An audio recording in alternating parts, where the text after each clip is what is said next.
Assalamualaikum warahmatullahi wabarakatuh. Perkenalkan, nama saya Ilaika Koryana dengan NIM 33241 dari program studi tasawuf dan psikoterapi. Baik teman-teman, hari ini kita akan menjelaskan tentang apa itu psikoterapi konvensional terlebih dahulu ya.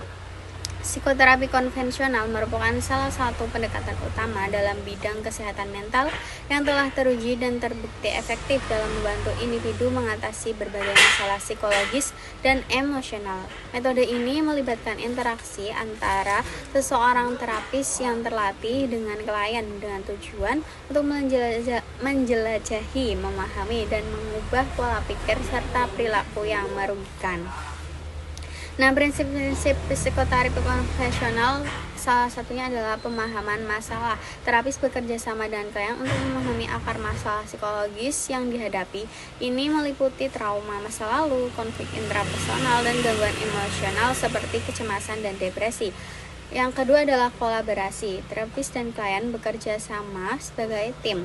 Klien didorong untuk aktif berpartisipasi dalam proses penyembuhan dan berbagi pengalaman dan perasaannya secara terbuka. Yang ketiga adalah tujuan spesifik. Psikoterapi memiliki tujuan yang jelas seperti mengurangi gejala yang mengganggu, meningkatkan coping, atau meningkatkan kualitas hidup secara keseluruhan. Yang keempat, struktur dan kerangka waktu. Biasanya terdiri dari sesi yang teratur, berlangsung selama beberapa minggu atau beberapa bulan. Terapis dan klien membuat jadwal pertemuan secara teratur untuk memastikan konsistensi dan kemajuan. Teknik-teknik yang dipakai dalam psikoterapi konvensional ini, yang pertama adalah teknik kognitif, yakni mengubah pola pikir yang negatif menjadi sehat. Terapi behavioral, mengubah pola perilaku yang merugikan. Terapi interpersonal, meningkatkan keterampilan dalam hubungan sosial dan interpersonal. Dan yang terakhir ada terapi psikodinamika, yakni menggali konflik bawah sadar dan dinamika psikologis. Baik, selanjutnya kita akan ke beberapa tokoh teori psikoterapi konvensional. Yang pertama ada Sigmund Freud. Freud dikenal sebagai bapak psikoanalisis, sebuah pendekatan psikoterapi yang menekankan pentingnya memahami konflik bawah sadar dan pengaruh masa lalu dalam membentuk perilaku dan emosi seseorang. Metode ini melibatkan teknik seperti analisis mimpi, asosiasi bebas, dan interpretasi. Selanjutnya ada Carl Rogers. Carl Rogers ini memperkenalkan pendekatan humanistik dalam psikoterapi yang menekankan pada konsep self-actualization dan potensi pribadi yang positif. Terapi yang dikembangkan yang dikenal sebagai terapi klien sentris atau terapi non-direktif. Nah, ini menekankan empati, penerimaan tanpa syarat, dan keaslian dalam hubungan terapeutik. Selanjutnya ada beberapa contoh permasalahan psikologis yang umum yang dialami oleh individu dan pengobatan. Contoh-contoh pengobatannya. Yang pertama ada masalah depresi. Nah, teknik pengobatan untuk depresi ini ya, kalian yang sering depresi bisa pakai teknik CBT atau Cognitive Behavior Therapy. Cognitive Behavior Therapy ini membantu klien mengidentifikasi, yang pertama ya, identifikasi dulu dan mengubah pola pikir dari yang negatif menjadi positif. Nah, ini juga ada aktivitas yang menyenangkan dan pengembangan strategi coping yang lebih baik. Lalu ada permasalahan kecemasan sosial. Terapinya adalah terapi exposure. Nah, exposure ini membantu klien menghadapi situasi sosial yang menakutkan secara bertahap untuk mengurangi kecemasan ini. Sering digunakan bersama dengan teknik relaksasi dan keterampilan sosial. Lalu ada nih ya, fobia spesifik seperti fobia sama orang gondrong atau ketinggian dan lain sebagainya. Nih, terapi yang cocok adalah desensitisasi sistematis.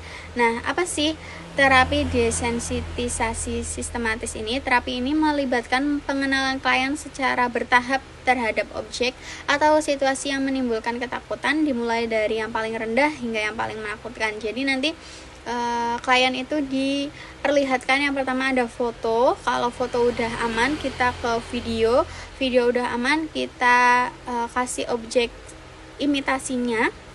Kalau udah merasa aman juga bisa dikasih objek aslinya, tapi dengan jarak yang jauh. Lalu semakin mendekat dan semakin hilang fobianya. Seperti itu ya teman-teman. Nah, selanjutnya kita akan menjelaskan tentang apa itu psikoterapi Islam.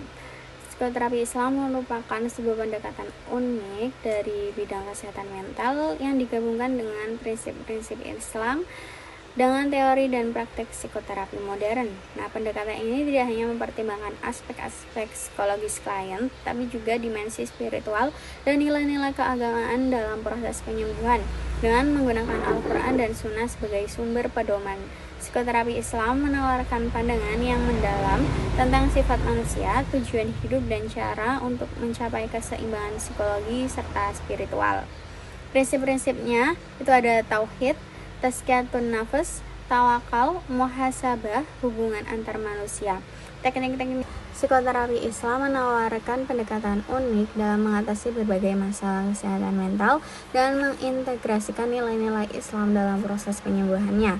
Nah, berikut ini akan saya jelaskan tentang beberapa contoh yang permasalahan yang dapat diobati dengan psikoterapi Islam. Yang pertama ada kecemasan dan kekhawatiran yang berlebihan. Nah, ini bisa dilakukan dengan doa dan zikir sebagai alat untuk menenangkan pikiran dan hati. Lalu ada depresi dan ketidakmampuan merasa bahagia. Ini akan bisa dengan konsep tazkiyah al-nafs atau muhasabah. Yang pertama kita akan merefleksikan diri, lalu mengidentifikasi akar penyebab depresi dan membantu membersihkan jiwa dari sifat negatif seperti putus asa dan kemurungan. Diganti dengan nilai-nilai dan praktik Islam. Lalu ada hubungan keluarga, terus ada trauma pasca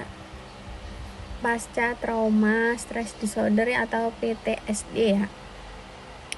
Ini contohnya seperti mereka-mereka yang pernah mengalami suatu musibah dan membuat trauma. Ini bisa dengan doa, zikir, dan pemahaman tentang qadar atau qadanya Allah itu untuk bisa lebih menerima lagi. Seperti itu ya teman-teman.